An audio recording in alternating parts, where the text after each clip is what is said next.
Good morning, everybody. We want to welcome you to today's Wednesday webinar. Our topic today is really maximizing profits and efficiency. And the key thing we're going to really dig into is the Lightspeed Parts Department. So many different pieces of functionality within our parts module. And today I think you're going to get a nice glance of some of those features and functions and just learn a little bit more about what you can do with the parts module. I know many of you have been on our webinars before, but just a reminder, anytime throughout the webinar, there's a Q&A at the bottom of the screen. Feel free to type in your questions. We'll get to those questions as we can throughout the webinar. If you don't get all your questions answered today, we'll do some follow-up. We'll also make sure that the recording and the presentation from today's webinar is going to be available to you within 48 hours, so you can come back and look at it again or share it with other peers at your organization as well. So without further ado, I'm going to turn it over to today's presenter, Brian Tierney. Hey folks, welcome to Wednesday webinar. For those of you that know me, I'm Brian Tierney. I'm the Software Solutions Engineer here with Lightspeed. For those of you that are new to our webinars, I come to you with 30 years experience in the Lightspeed business. Started using Lightspeed in a dealership here in Salt Lake City, Utah, where I'm talking to you from today, behind the parts counter of a store in 1995, 30 years ago. Joined the Lightspeed organization in 2011 and have done a number of things with Lightspeed since then, which brings me to the webinar with you today. So again, thanks for joining us. Thanks for being here. We're going to talk about a lot of different innovations, capabilities, inventory functions, reporting and analytics that relate to inventory in today's webinar. We've got a lot to cover in a fairly short period of time. Our goal here is to show you some of the new capabilities that have come to the program recently and some of the tried and true things that you may already be aware of. Reintroduce some of those things to you folks and introduce some things that maybe you hadn't considered or haven't thought about before with regard to the parts department in Lightspeed, all under the guise of becoming more efficient and more profitable in your business. And what are some of those things we're going to talk about? Well, here's the agenda for today. We're going to talk about a couple of new innovations on the parts side of the house. Serialized parts and parts kits. What are they and why do we care about those? We're going to talk about one of the tried and true tools, one of my favorite elements of Lightspeed, the parts locator. We refer to it here on this screen as the warehouse, dealer, and store locator. We'll talk about that. We'll talk about some reorder points, a little bit of automation, kind of teetering a little towards AI, but not quite. We're close. Reorder points in the buying guide. What is that and how does that contribute to making sure you have the right part in stock at the right time? We're going to talk about our mobile application. And so some of you may be familiar with the mobile application. This might be new to some of you. We're going to spend a moment on the mobile app and using that to do a physical inventory count. We'll look at some reporting and analytics relating to some of the things we talked about and some other measurement sticks that you can use in your parts department to really see what's going on, what trajectory are you taking, and how does this contribute really to the entire business. Talk about a brand new innovation called TextMarketing, which really is a contributor to success across the business. And we'll show you how that compares to the parts department, at least in this context. And of course, we'll take some questions at the end. With that, we're going to start by talking about serialized parts and parts kits. Well, what are they? Historically, when it comes to serialized parts, Lightspeed just didn't have a way to connect a serial number in an efficient manner to a part number. So what would be traditional is you would put that part that required a serial number connection into major unit inventory or your sales inventory, and you might sell that on a sales deal. And it works. It works. It's a solution. But sometimes it's a little clunky. Sometimes it takes a little more time than simply adding a part to an invoice and cashiering. We're going to talk to you about what those do on the parts side of the house and why we are interested. Parts kits. Back when I was selling parts in the 90s, we were selling lots of two-stroke rebuild, a lot of motor rebuild kits, pistons, rings, circlips, bearings, gaskets. Parts kits allow you to take one SKU and contribute all those individual numbers into one individual part number to create some efficiencies, maximize profit for those kinds of sales. And I'll show you some examples of what those look like. So without further ado, let's jump right into Lightspeed and take a look at how those two elements contribute to parts. So I'm going to go to the top of the screen, click parts, and we're going to go right into a parts invoice. And I'm going to do a little bit of an introduction to both of those items. So as I open up the parts invoice, my cursor is immediately flashing in the part number field, waiting for me to enter a part number. Now we're going to start with a serialized part. Now a serialized part is quite simply, at surface level, a part number. I enter that part number into the part number field. In fact, I could even barcode scan it if I've got a scanner. Description for the part comes up on the screen. Maybe a movement code, which we're using in this case to determine that this particular item has a 12-month warranty. That might be helpful to know in this particular case. What separates this from, say, a spark plug or a taillight lens or a piston is a column called serialized. So there's a little bit of a cue to tell me there's something unique about this part. It's a serialized part, and it has a selling price. Bottom of the screen, just like any other part, shows how many of those I have on hand. I've got 3 of these serialized parts in stock, and this one happens to be an edge trimmer. Also, maybe some additional notes on the bottom of the screen telling me it's got a 12-month warranty and includes maybe an owner's manual, maybe includes the wire harness. These might be important for me to know to sell this kind of an item. Now, what makes this different, and we're going to put a customer on this invoice, and I'm going to use my favorite customer, Mr. Jeff Emig. So I'm going to type Mr. Jeff Emig's name into the customer lookup field and add him to my invoice. He's going to be my customer for this particular sale. When I go to cashier this sale, Lightspeed recognizes this is a serialized part, and it's going to stop me. It's going to say, wait a minute, hold on, which serial number are you selling? So I pick my serial number, click OK. Then we move over to the method of payment screen. I select my method of payment, and we cashier the invoice. Okay. Let's look at a reprint of this invoice just to give you a sense of what Mr. Jeff Emig got off of the printer as I'm handing him his copy of the receipt. So if I reprint the part invoice, I'm going to look for Mr. Jeff Emig in my list here, and I'm going to reprint that invoice and just give you a sense of what it looks like. So your invoice copy might have your business logo, might have a watermark behind all the text. Mr. Jeff Emig's information is at the top, along with part number, description, selling price. Bottom of the document shows the serial number I just sold. And why would I care about that? Well, maybe I need to warranty register this item. Maybe it has that 12-month warranty, and I need to make sure that we're tracking that sale, that duration of time that the customer purchased it from. But maybe also there's an opportunity for me to service, oil change, tune and service, warranty repairs in my service department. Now that I've sold that serialized part, it's treated just like a boat, an RV, a motorcycle. And when I bring that item into the service department, I can service it just like a vehicle. So it really brings a lot of different innovations to that kind of a sale, brings a new opportunity for me to sell an item over the parts counter that I would traditionally have sold through a sales deal. So I really like that. Let's go back and talk parts kits. And I'm just going to close that invoice, open a fresh one. And I mentioned a moment ago, my experience back in the 90s was lots of 2-strokes, and I miss 2-strokes, of course. So anyway, 2-strokes was common for us to rebuild motors, right? Piston rings, circlips, bearings, gaskets, all of those things. And it would have been really cool back in the day to be able to enter a single part number, and it would give me all the parts that I need to sell a rebuild kit, maybe a snow plow, maybe a winch, which includes wire harness mounting kits, lift mechanism, all of those things. So instead of having to search for each individual SKU, the kit includes everything I need. Let's paint the picture. So customer comes into the store, says, I need a fan belt for my piece of equipment. Do you happen to have one? And so I either barcode scan the part, I look it up, I enter the part number into the parts invoice. Result is I get a description. In this case, fan belt, we sell it for $16.99. I've got 20 of those in stock. So since I have 20, I can sell one. But as an opportunity to upsell as a valuable member of the parts department, I might try to offer some opportunities for my business to sell more than just one SKU. I want to increase the number of items on an invoice. So I say to my customer, yeah, you're replacing the belt. Have you considered replacing the pulley and the bushing and the gasket at the same time? We recommend that you replace all those at once. Customer says, oh, maybe. Do you have those other things in stock?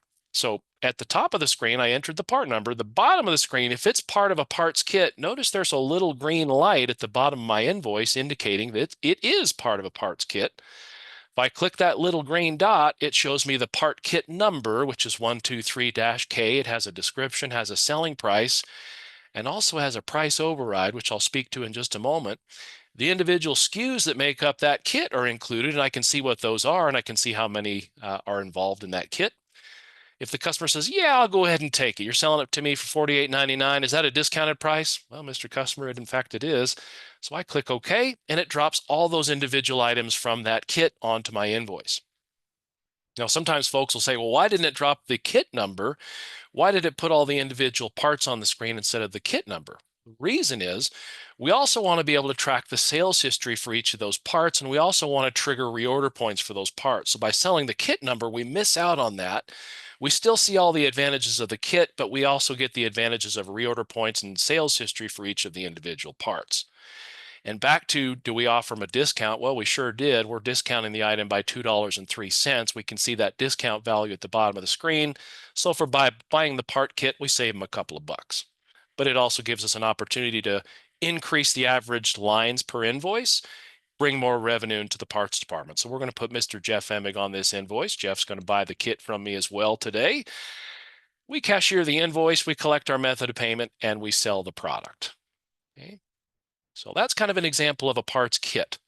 Now, speaking of Jeff Emig, you may have seen me use him a lot throughout webinars in the past. You certainly saw me use him today. I'm going to tell you a funny little story about Jeff. I was at a trade show in Las Vegas recently, and Jeff Emig happened to be there.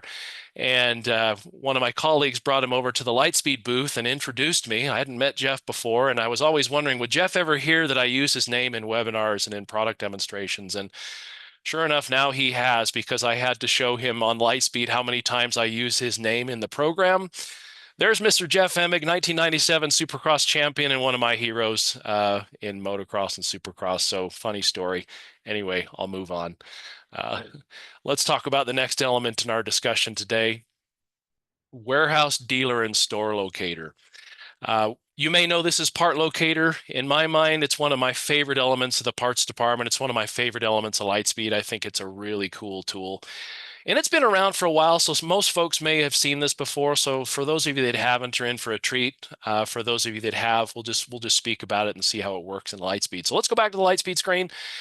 Back on the parts invoice, we're going to paint the picture. We're going to Mr. Jeff Emig's going to be our guy once more, and he's buying some parts from me. We're putting those part numbers on the invoice, and he stops me and says, "Hey, do you happen to have a tire in stock for my Goldwing? I blew the tire on the back, and I need to see if you have a replacement." So maybe I refer to my catalog, I look up the part number, maybe I know the part number, and I throw that onto the invoice screen here. Result is I get a description, I get a selling price. Mr. Jeff, sadly, no, I don't have that Dunlop in stock. So it's showing 0 on hand, 0 available for that tire. And since I don't have one, I can't sell one to Jeff. But I could SO or special order that part for Jeff. Now, since the system is recognizing I might special order that part, some green lights just lit up on the bottom of the screen: warehouse, dealer, and store locator. If I click any one of those dots, one of those green lights, I get to see, does my wholesaler have that part in stock?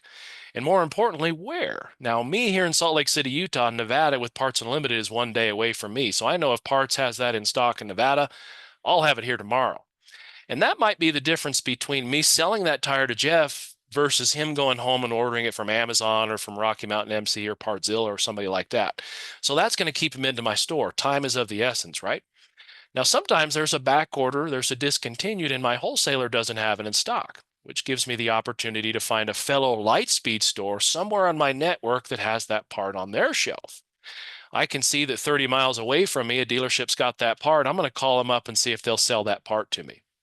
Now, conversely, I think of this as my internal eBay. If I've got some crusty, dusty parts collecting dust on the shelf in my business, which I did as a parts person many times, you'll get a call periodically from somebody somewhere in North America that's using Lightspeed that says, "Hey, Lightspeed says you have this part in stock. Would you sell it to me?" Now, back when I was slinging parts, I used to say, "Let me go put my hand on it, make sure it's here." So I'd put them on hold, go in the back, put my hand through 2 inches of dust and find the part. Then I'd brush it off. And as I pick up the phone again, and, "Yeah, Mr. Customer, I got it here in stock. I'll sell it to you." So it's a great way for you to get rid of some of those old obsolete parts that might be collecting dust on your shelf, internal eBay, if you will. The last little element here, if you happen to be lucky enough to have multiple stores, say an East Side store and a West Side store, well, the West Side store doesn't have that part. My East Side store has one. I'm going to have Johnny bring it over. We'll have it here today. So it's a great way to keep that customer engaged, keep them in the business, and keep them from going to Amazon, right? That's your parts locator. So let's put Jeff Emig on the invoice here one more time, Mr. Jeffrey. He's going to be our customer. We're going to cashier the invoice. Since he agrees, yeah, you'll have that tire here tomorrow. I'm going to buy it. I'm going to pay for it, and I'm going to pay for the parts you're selling me now. He's going to take those out the door. We cashier the invoice. And that's going to take us to the next subject in today's demonstration, which is a little bit of reorder points, a little bit of buying guide, a little bit of pseudo artificial intelligence. And you'll see what I mean in just a moment. Now, Lightspeed has 4 different reorder points, pardon me, 4 different reorder points: sales curve, force to 1, force to 0, and min max. And I'm going to jump into the software and kind of show you where those are listed in each individual part SKU and offer a little bit of context into those. Then we'll put those into practice on the ordering screen and with the buying guide. Let's take a look. So let's jump back into Lightspeed here. I'm going to go to parts, and we're going to go right into parts inventory, and I'm going to pick on one of my favorite parts, one that we sell a lot of here at Lightspeed Power Sports, Mr. Part number 123, and it's that fan belt that you've seen on the invoice so far. At the bottom of the screen, this is where I want to focus on. The bottom left side of the screen is my reorder methods. And by default, every time you add a new part to your Lightspeed inventory, every part that jumps into the system, whether you've looked it up or whether you've just simply added it from conversion, wherever it's come from, it's going to default to sales curve. That's the default reorder point. And sales curve, just at a high level, there's some fancy algebraic calculations that happen in the background, but at a high level, what sales curve does is it looks at your inventory counts that are available now to sell. It's looking at purchase order detail that's already on the way, but does not have a special order connected to it. In other words, when those parts arrive, they're available to sell. The combinations of those two values, the on hand that's available, the purchase order stuff that's available, those are what we call in-sight counts.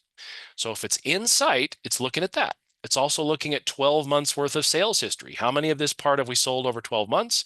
It's also going to look at a budget, and it's going to take all those things into consideration, and it's going to make a suggestion on what it thinks you should reorder. Kind of cool. We'll talk about it more in a little detail in a moment.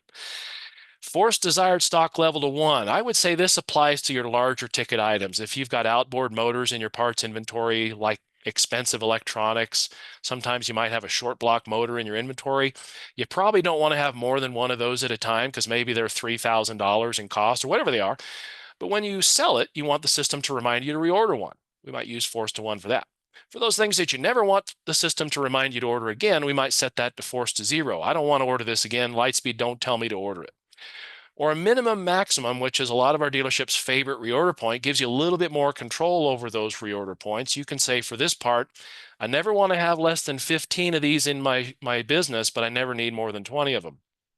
And as soon as the inventory level drops below 15, Lightspeed's going to recommend that you order up to the 20, or the max in this case. So let's put this into practice. Let's go into the ordering screen, which I often refer to as my wish list. So we're going to go to parts, we're going to go to ordering. Here's my wish list. And there's 3 ways that parts get input into your wish list. The first of which is, maybe I'm walking around the showroom, I notice I'm low on helmets, jackets, boots, gloves, and so I just manually add them to my wish list by entering a number, click add. And those will show up without a customer connection. For example, this pulley. That's one that I might have just manually added. Other things that arrive on the parts wish list or ordering screen. Here's Mr. Jeff Emig and that tire that we ordered together, the tire that we special ordered over the parts counter, or any time that we order a part over the service counter for a repair, or any time that we order a part for a major unit. Anytime a special order is generated in the business, that part lands on my wish list. Okay.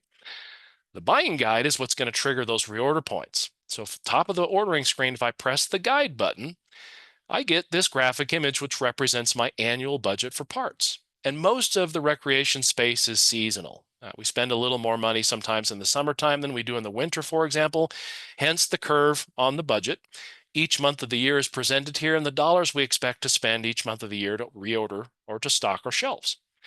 Over to the right of the graphic are all the suppliers we work with, third-party and OEM companies that we order our parts from, and I can pick and choose which company I want to get a suggestion from today.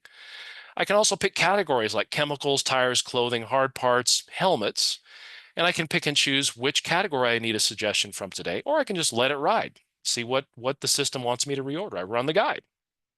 Now, keep in mind, this is purely a suggestion. This report's going to come up on the screen and show me everything that I'm low on based on that sales history. It's going to show everything that I'm sold out of based on sales history. It's also looking at my min-maxes. It's looking at my force to 1s, and it generates this suggested order. Now, if I like what I see on this suggestion, I click update and I dump these into my wish list. If I don't, I can make adjustments to those values so that it stops recommending I reorder them. But the benefit to me, in my mind, back when I was slinging parts, I used to write a part number on a Post-it note that I was selling and stick it onto my monitor in the guise that I would try to remember to reorder that part. That generally doesn't work very well. This is a much more effective way to make sure that you don't run out of the wrong part at the wrong time. It really helps to maximize inventory management. Awesome. So let's talk about the next subject in our conversation today, which is the mobile application and using that mobile application to do a physical inventory count. And some of you may have been doing this, and I think that's great. If you're already using the mobile application, I would definitely encourage you to continue doing it. If you haven't, I'm going to talk a little bit about what the mobile application is and why you might benefit from it, but we're going to also look at how you use it for a physical inventory count. Let's take a look at Lightspeed once again. And I'm going to pull up that mobile application. For those of you that are less familiar with the mobile app, just so you know, it works in Apple or Android devices, also works in tablets. It doesn't care what flavor of phone you have, it'll work in all of them. Best part about the mobile application is it is free. So it seems to me it's a no-brainer. Let's get the mobile app, let's load it on your phone and get you using it. It also gives you access to multiple functions in the program, and in many ways it does almost exactly the same thing the desktop does, minus a couple of little things. But it gives you access to your customer list, some parts functions, service and sales functions, even access to some accounting reporting, and even rental if you're using rental in your Lightspeed experience. We're going to focus primarily on scanning inventory. So back when I was slinging parts back in the 90s, early 2000s, doing a physical inventory count was a process of a number 2 pencil, a clipboard, and a piece of paper, and about 30 of whoever I could find that would agree to do a physical inventory count coming in early in the morning on a Sunday and spending the entire day counting parts. And this was usually around the holiday, which makes the holidays a little less fun, right? So back in those days, you would handwrite everything on a clipboard, and then you would have some unfortunate poor soul who was in charge of re-entering that data back into the Lightspeed system. Things have changed a lot with technology. So now we can use a barcode scanner tool to walk around the shop, scan barcodes on parts, and dump that information into Lightspeed. You can also use your cell phone to do it. You've got your cell phone in your pocket, so why not? The mobile app's free, and it works just as well as your $1,600 Motorola scanner. So press the scan inventory on your mobile application, walk around the shop, scan those barcodes. Let's say you're scanning a box of NGK spark plugs. You scan that SKU on the box, update the quantity from 1 to 10, so you don't have to scan 10 times. Go around, scan everything that you're trying to scan, and when you're ready, come back to your Lightspeed computer, go to Parts, go to Inventory Updating, go to Scanned Inventory, and click Pull from Mobile.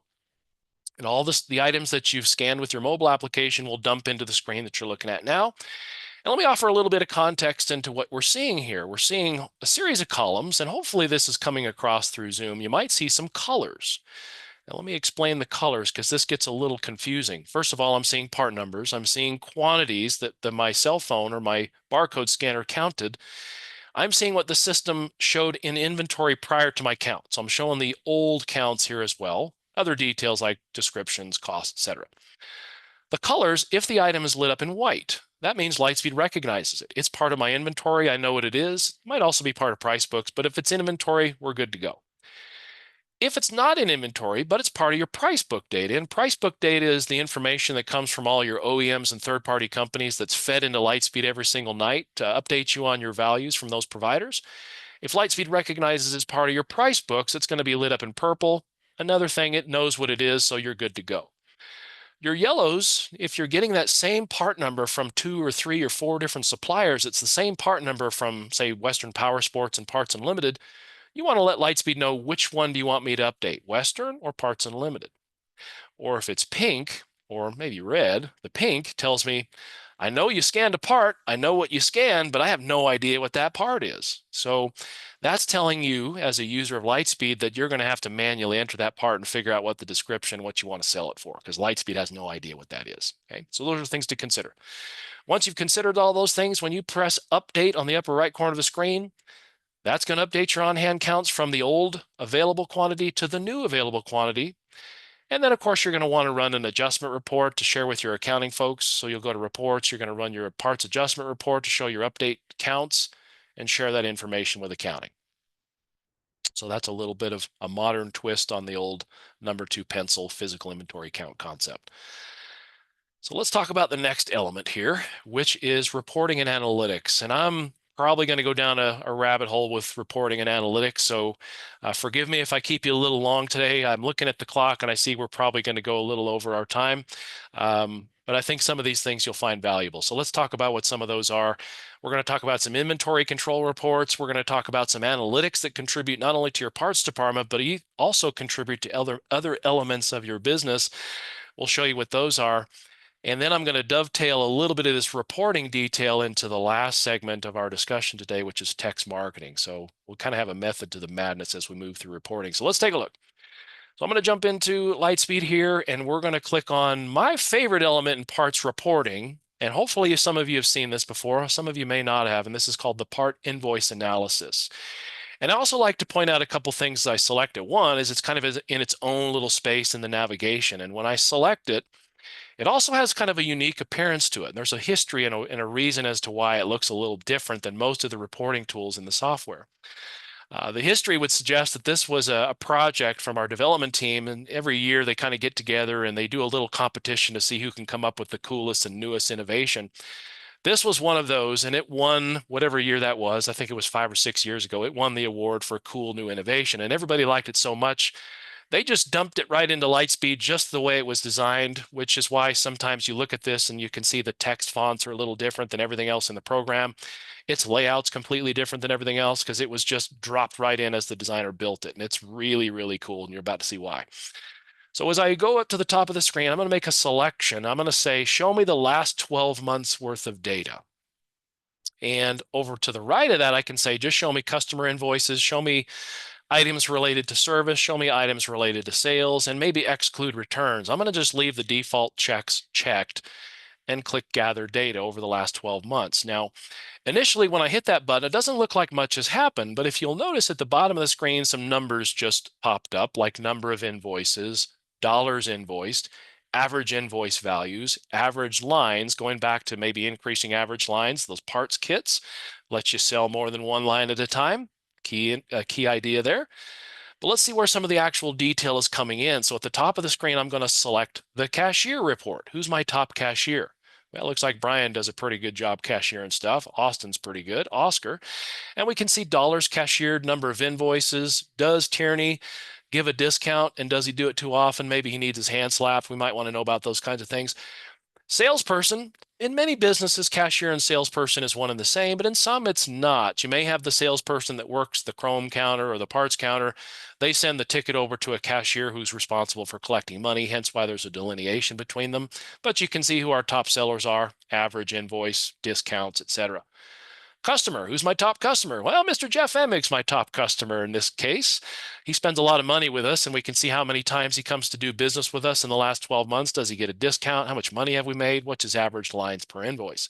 Linda Smith, Jeremy McGrath happens to come in too. You might know that Jeremy's Jeff's buddy, right? Hourly report. What's my busiest time of the day? Well, it looks like 11 o'clock. That's when I want all hands on deck. Nobody gets a lunch. Nobody gets a break. I need everybody there at 11 o'clock because that's when we're busy. Things slow down later in the day, so I get to see when my slow times are, when my busy times, what my average number of invoices, dollars, cashier, discounts, etc. Daily report. If I'm looking at a week or a month worth of information, what am I seeing in terms of uptick in sales? Do I see an uptick around Thanksgiving or Christmas? Do things tend to slow down in the summer or the winter? What are the number of invoices? What is the detail related to what's going on in my parts department? And I might use this to make business-driven decisions about what I'm stocking, what the volume levels look like based on sales transactions. Daily report. What's my busy day? Tuesday, that's the day nobody gets a day off, right? So we get all hands on deck on Tuesday, but things are a little slower on Friday. And for some reason, we've even got some transactions on Sunday. We're not open on Sunday, but maybe the boss is sneaking in and selling parts to his buddies. I don't know, but we can see that here. Zip code report. And this is one of my favorite elements. And this is also going to speak to the fact that I recommend, and this is me speaking as a trainer, always get a customer name on an invoice. And here's why. So we can see what zip code is our customers coming from. Are they locals? Do we get most of the local business? Or do we have people coming from a long ways away to do business with us? We can see what those zip codes or postal codes are, dollars invoiced, number of transactions. And if we're not capturing customer information, we have no idea where they're coming from. And that might be valuable for us to know if we're generating marketing campaigns or social media decisions, or maybe we're trying to update our website and target specific areas of the state, or maybe drive business in e-commerce. We might want to know some of that as well. So this might help contribute to marketing or to the accounting department. It's powerful stuff. Awesome. Well, let's talk a little bit about some other elements in parts reporting. I'm going to go to parts. We're going to come down to reports, and I'm going to show you one that I really like called the top selling parts report. And I'm going to use just a few months worth of data. We're going to go back to January 1 of this year, and we're going to look at data based on from January 1 to current. And I'm not going to put any other filters in. I could search by a part number range. I can look at a specific category like helmets, tires, clothing, chemicals. I can look from a specific supplier like Land and Sea, NTP, Parts Unlimited. But for now, I just want to see what my top movers are, and I generate the report. And based on the last couple of months worth of sales history, I can see I sell a lot of those fan belts, 115 of them, in fact. Sell a lot of these pulleys and bushings and gaskets, and I can see how many, and I can also see how much money did we make off those sales. And this might help make me make better decisions about what I'm stocking. It certainly contributes to the buying guide that we talked about a moment ago by default, so that's happening automatically. But I might want to adjust some of those min maxes as I'm looking at this detail, and it might give me a better sense of what's really moving. Might help me be more profitable in my business. Let's look at a couple of custom reports. So I'm going to go down to parts. We're going to go down to custom reports in this case, and I'm going to go down to inventory. So parts inventory. I'm going to show you two that I think will really help to manage inventory, to help you make better decisions about what you have in stock and what to do with things that are starting to maybe gain a little bit of dust, those crusty, dusty parts that are on your shelf. So the 502 exception report is one I want to introduce to folks that maybe haven't seen this report before. And why do I care about the exception report? Well, there's a few things that I care about on this report. Let's run it. And as this pops up on the screen, I'm going to blow it up a little bit and just point out a few key elements when it comes to this data. Exception refers to the fact that there's some problems in inventory, okay? You might even call this my parts inventory problem report, but we're going to call it exception because it sounds fancier, right? So in this case, exceptions might be the top line right here. I've got a part that sits in my inventory that has a cost of 50 cents, but it has no selling price. In other words, when we sell it, we lose money on it. Got a negative margin on that part. I may want to know about that. Fortunately, I don't have any in stock, so I'm probably not as concerned, but I still want to address it. If I've got negative quantities in stock, anything that's in the negative in terms of on-hand values, they show up on this report. So this gives me a chance to go try to do some detective work and find out why we're in the negative for these parts and make manual adjustments if necessary. But it's going to show me where I'm losing money. It's going to show where I'm negative. Now, it also shows one other thing that's a little more rare. I've seen it from time to time. I used to see it in support, but it usually contributes to, if you've converted from another platform to Lightspeed recently, you might see some of these things. And what that is if you're missing a supplier or a category. Now, entering new part numbers into Lightspeed, that's practically impossible. It can never have no source and it can never have no category. But sometimes in data conversion, things get a little skewy, a little messed up, and sometimes you may have a part that somehow is landed in your inventory and it has no category, it has no source code. And if you try to sell that part, you're going to run into some problems. So you may want to know about those too. So the exception report is something that I would recommend kind of taking a look at maybe once a month and just see what's going on there. Your problem report, right? So the other report that I like to point out in this context is your 509 obsolescence by supplier report. Now you can run this a couple different ways. Let's run it first as a chart because it's kind of cool. It's pictures, it's colors, and that's always fun. So I'm going to just run this as a chart. And I'm going to ignore the supplier. I want to see all of my suppliers that we haven't sold that particular part. So it's going to give me a list of suppliers that we've got inventory on hand and parts related to those inventories that have not sold in 12 months or greater. Okay, so these are things that are collecting dust on my shelf. I might want to know about those. So let's run it as a graphic. And then we'll run it as a detail to get the context. But I can see based on these individual suppliers, I've got X number of dollars in my inventory across these different suppliers for parts that we're not selling. A lot of old, crusty, dusty parts that I probably could maybe dump in maybe a parking lot sale. Maybe I could write these off as a loss, reduce the cost to 0, or maybe reduce the cost to 1 and take a tax write-off. We'll talk about that in a second, but this is a list of those items. Let's see the actual details. So I'm going to run this report, and I'm going to pick on Parts Unlimited once more, just so that the report has a little bit less information on it so we can digest it a little easier. But I'm going to go ahead and run the report. And this is going to show me based on hand quantities. So the one that I have the most of is going to be at the top, and as it goes down the list, it reduces down to maybe 1.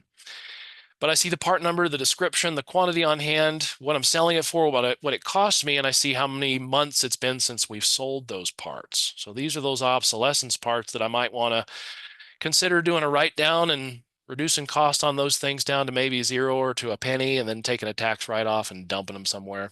We can have that discussion another time, but we might want to know about these things. Let's talk about one other report. Now, this one I've done some customization. And if anybody wants a copy of this report, after we wrap up here, certainly let us know. We'll send you a copy of this report. This is one that I built just to track a very specific element in part sales. But I'm going to take this report and I'm going to send it over to the last element in our discussion today, TextMarketing. So there's a hint as to where we're going with this. But I'm going to run my 001 TM Parts Recall Invoice History Report. Now, if you go look in your reports list, you're not going to see this one, but if you want a copy of this, I'll send it to you. So I'm going to run this report. And what I'm using this report for, just so you know, is I'm looking at a specific part number that I've sold between date number 1 and date number 2. So in this date range, I've sold this part. I want to know who bought it from me. I might want to know what their phone number is. I might want to know what their email is, because there's a recall on this part. There's a warranty issue with this part. There's a stop sale on this part. Or maybe there's a promotion or some other reason that I want to know who bought this part because I want to reach out to them. Okay. So let's run it and we'll find out who bought the part, and we'll see what the detail is on the screen and why this is important when it comes to text marketing. So on the report, I can see the invoice number, the date. I see the customer that made the purchase. Boy, Jeff spends a lot of money with us. The part number, the description, phone number, email address, and who sold it to the customer. So yeah, important information to know about. But let's actually put this into practice and see if this actually makes some sense when it comes to the next element of our discussion, which is text marketing. What is text marketing? Well, it's a way that you can send out mass communication via text to your customers to let them know about promotions or sales or recalls, warranties. You're doing hot dogs on a Saturday. Many reasons why you might want to send out lots of text messages with one button push. Text marketing is how you can do that. And let's go back into Lightspeed. I'll give you a little bit of an introduction to text marketing in its designer mode.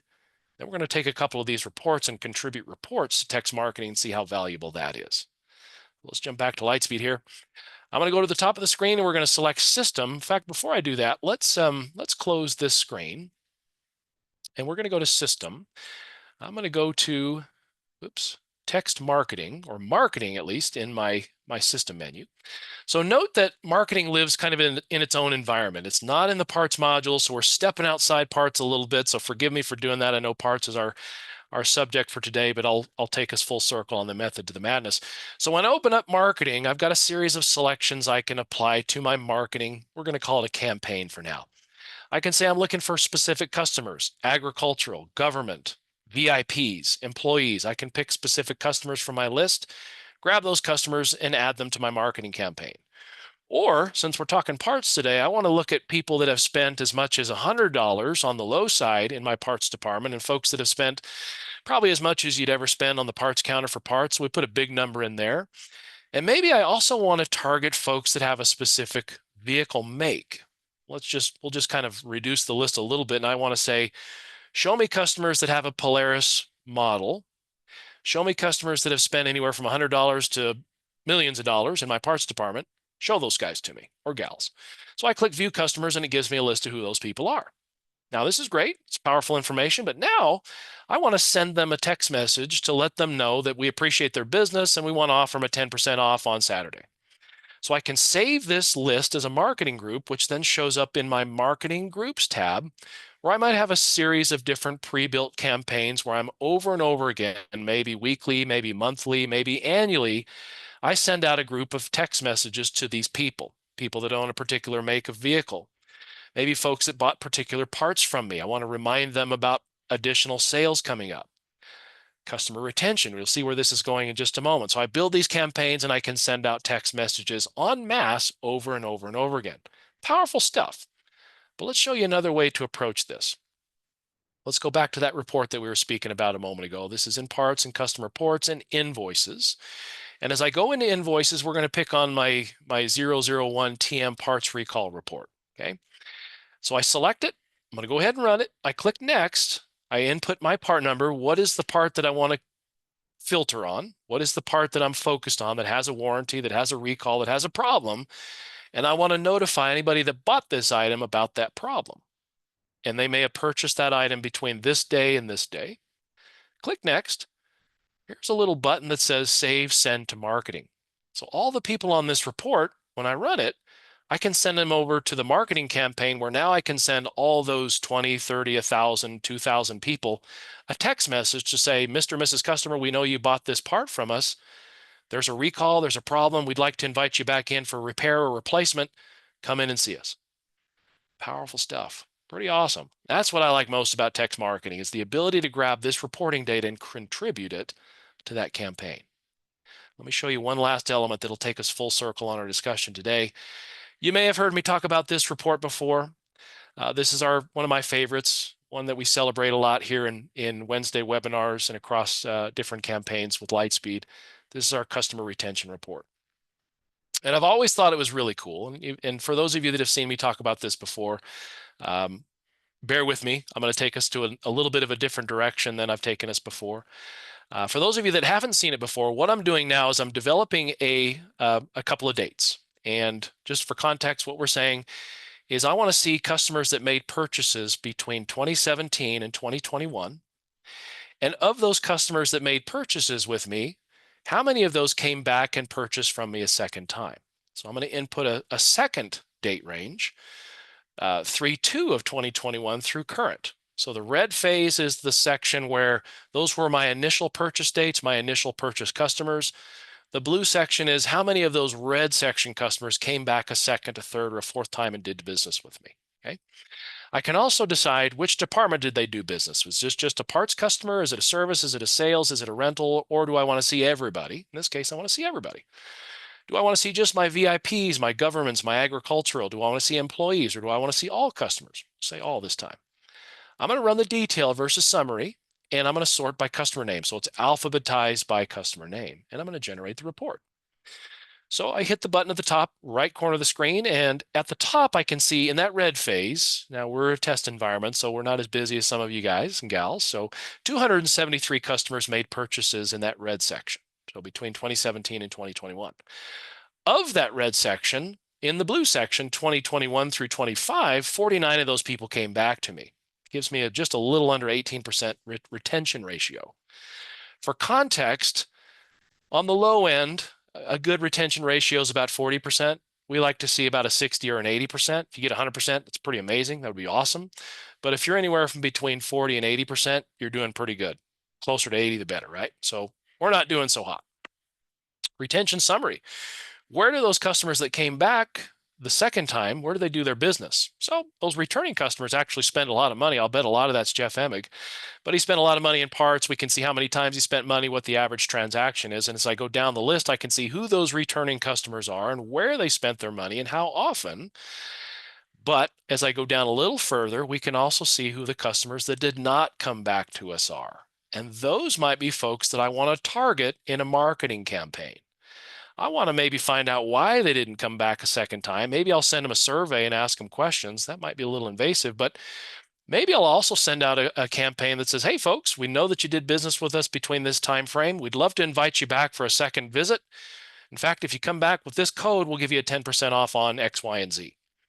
So at the top of the screen, this is a new element that you may not have seen before. I can press the marketing button and I can decide, am I going to target my non-returners? Maybe I'm going to target my returners. Maybe I'm going to target both of them, send them over to my marketing campaign, and I'm going to send out a text blast to get those customers coming back, eating hot dogs with me on Saturday and give them a 10% off on some parts. So it's a great way to drive some of those non-returners, even some of those returners back into your business, keep them engaged, keep folks interested, keep them coming back to buy parts, service, sales, vehicles from you. Great stuff. So I know we've gone a little bit over our discussion today. I certainly appreciate everybody that stayed on. We talked about a lot of different new innovations in the program. We talked about some of the tried and true things that have been around a while. I hope there were some things in this discussion that you found some value to. I certainly appreciate everybody's time. And at this point, we'd love to take some questions from folks in the audience. Yeah, and there's been a lot. So a couple of even things too, Brian, just really key things. People are excited about some of the reports. So maybe if I can even have you go back into Lightspeed. Had a couple of people ask, how do they get to the customer retention report? So maybe if you can just show them that navigation again, because there's a lot to cover. Yeah, absolutely. So customer retention report lives a little bit separate from parts. So even though we've been talking parts today, it's kind of in a different area of the program. It's in system.